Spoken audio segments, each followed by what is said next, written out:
te hiam na nem le ton kui par chorno dua te an bulle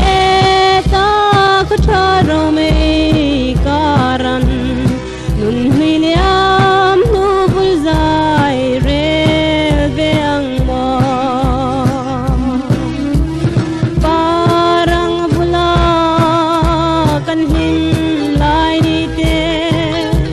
ui mai la dan dual labin alyam zauta isak mel tong lo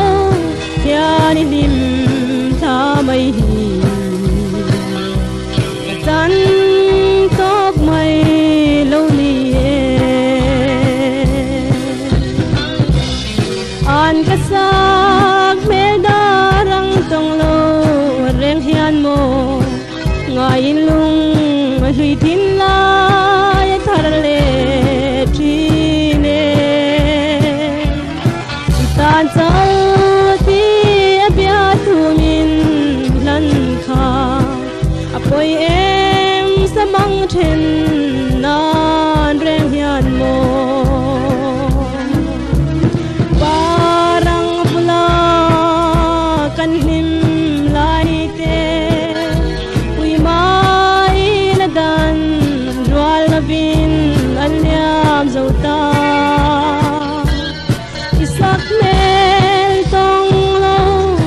yani lim tha mai hi tan tok mai lo ni enga nge khwan leng reng reng po hian mo